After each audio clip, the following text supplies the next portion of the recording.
আশা করছি বরাবরের মতো আজকের রেসিপিটাও আপনাদের কাছে অনেক অনেক ভালো লাগবে। তো খুব ইজি রেসিপি 5 মিনিটে তৈরি করতে পারবেন বাচ্চাদের জন্যে। এই বড়দের ছোটদের সবার অনেক পছন্দের এই আলুর কিপসি রেসিপি। রেসিপিটা দেখার জন্য নিশ্চয়ই শেষ পর্যন্ত আমার সাথে থাকবেন। বিকালের নাস্তায় চায়ের সাথে জমে উঠবে। তো আমার বাচ্চাদের এইটা ছাড়া তো কোনো কথাই নেই।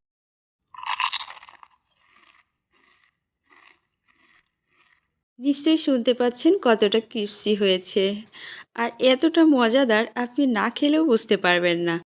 ভিতরটা একদম সফট আর বাহিরটা একদম কুড়মুড়ে মচমচে ক্রিস্পি, অনেক মজাদার।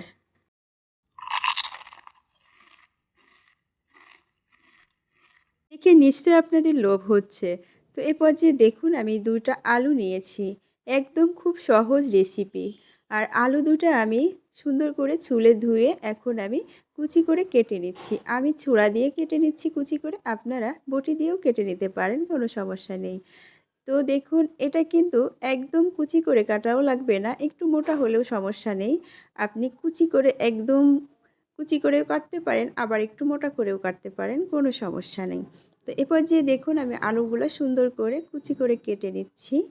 আর কেটে নেওয়ার পরে আমি আলুগুলো 15 মিনিটের জন্য একটু ভিজিয়ে রাখবো 1 চা চামচ লবণ দিয়ে। তখন আলুটা একটু নরম হয়ে যাবে।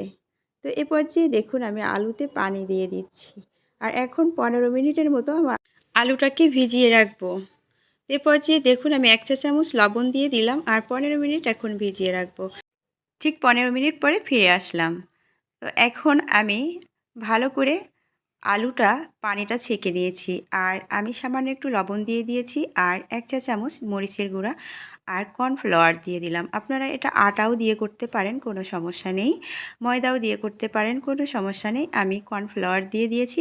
তো কর্নফ্লাওয়ার দিয়ে একটু ভালো করে মিক্সড করে এখন আমি সুন্দর করে ডো তৈরি করব। এই যে দেখুন সুন্দর করে এভাবে করে যে কয়টা ডো হয় আমার, সেই কয়টা ডো তৈরি করে নিচ্ছি আমি। এ পর্যায়ে আমি চুলায় চলে যাচ্ছি আর আমি কড়াইয়ে তেল দিয়েছি, তেলটা গরম হয়েছে। আমি দেখুন আমি কিপসিগুলো দিয়ে দিচ্ছি।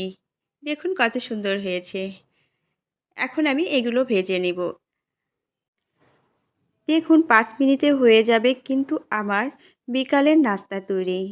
তো এটা ভাজতে ভাজতে কিন্তু কালারটা আরও সুন্দর চেঞ্জ হয়ে যাবে। দেখতে কিন্তু দারুণ লাগবে, খেতেও কিন্তু দারুণ মজা। এ পর্যায়ে দেখুন ভাজা হয়ে গেছে। হয়ে গেল 5 মিনিটের নাস্তা তৈরি। এই নাস্তাটা আপনি সস দিয়ে খাবেন, এত মজা লাগবে। কুড়মুড়ে মুসমুসে ক্রিস্পি এই নাস্তা। আর এই নাস্তা বিকালে চায়ের সাথে জমে উঠবে। আমি আপনাদের দেখিয়ে দিচ্ছি এটা কতটা ক্রিস্পি হয়েছে আর কতটা মজাদার হয়েছে। এই যে দেখুন এর ভিতরটা কিন্তু একদম সফট আর বাহিরটা কুড়মুড়ে মুসমুসে একদম, খেতে কিন্তু দারুণ মজা। ভালো লাগলে অবশ্যই একটা লাইক দিয়ে দিবেন আর সাবস্ক্রাইব করে আমার চ্যানেলের পাশে থাকবেন। আজ এ পর্যন্ত, সবাই অনেক অনেক ভালো থাকবেন। আমি খেতে খেতে আপনাদের কাছ থেকে বিদায় নিয়ে যাচ্ছি।